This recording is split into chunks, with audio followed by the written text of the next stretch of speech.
Welcome to Inside the Markets from GMS Podcasts, your weekly look into ship recycling markets, pricing moves, and what's really happening on the ground. I'm Jamie Dalzell, head of our Singapore office. We've already visited Japan, Korea, and China in recent weeks.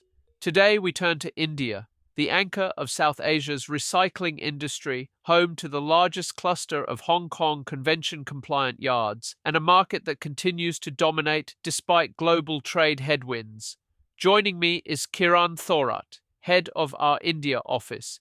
He works directly with Alang's leading yards, regulators, and ship owners, and has an inside view of how India is balancing opportunity and risk in this new compliance-driven era. Kiran, welcome to the podcast. Thank you, JB.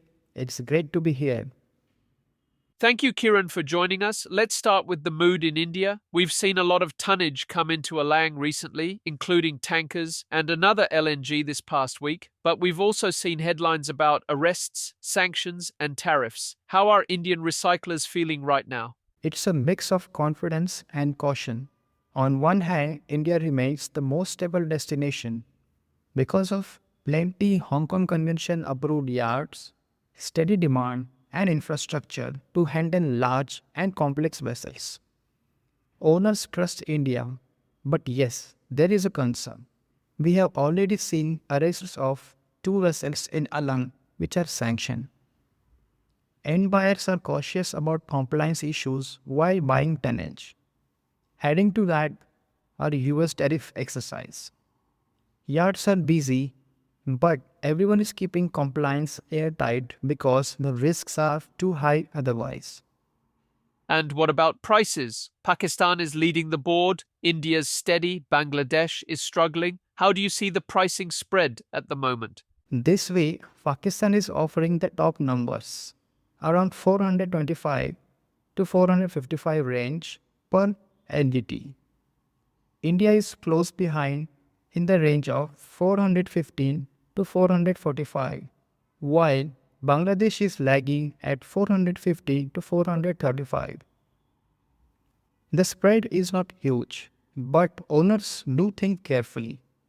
Many still prefer India because you get predictability, SKC-ready facilities, proper documentation, and less chance of nasty surprises like provision approval being revoked. Sellers may give up a few dollars per ton, but the overall transaction risk is far lower in India. India has been a go-to for LNG recycling, especially with complex vessels such as Moss types. Are LNGs still the big story here? Definitely. Large LNG carriers keep arriving, including the one just delivered last week. India has proven it can handle the complexity, whether it's the insulation materials, specialist containment systems, or compliance with international rules. Owners know their vessels will be managed safely and transparently here. That said, we are also seeing tankers coming in, especially as more overage ships finally hit the end of their trading window. We can't ignore the politics. Trump's tariffs, Russian oil sanctions, even China's steel market. How much does this uncertainty weigh on India's recycling market? It's a real concern. The tariffs came in force on 27 August 2025. Roughly 55% to 66% of India's export to the US, valued at estimated 47 to 60 billion USD, are now subjected to the 50% tariff rate.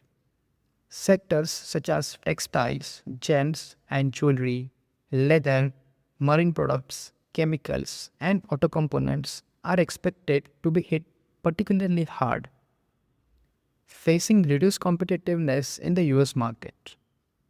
The tariffs could potentially reduce India's GDP growth by estimate 0.2% if they persist for a prolonged period.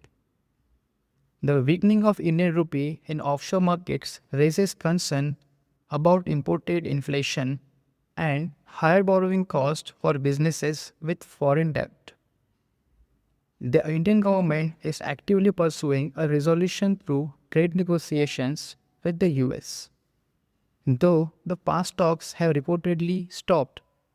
New Delhi is exploring a multi-pronged approach, including diplomatic engagement and negotiations with the US, seeking alternative export markets to reduce reliance on the US, also implementing domestic reforms and promoting a self-reliance to strengthen the domestic economy. Additional tariffs are expected to put pressure on the Indian rupee against US dollar in the short term due to reduced export revenues, capital outflows, and inflationary pressures. This will impact end buyers because the purchase price of ships is paid in USD. If a cheaper Chinese steel suddenly floods into the region, it undercuts local plate prices. If sanctions tighten further, Indian buyers risk being penalized for vessels with grey connections. So far, Alang has managed well.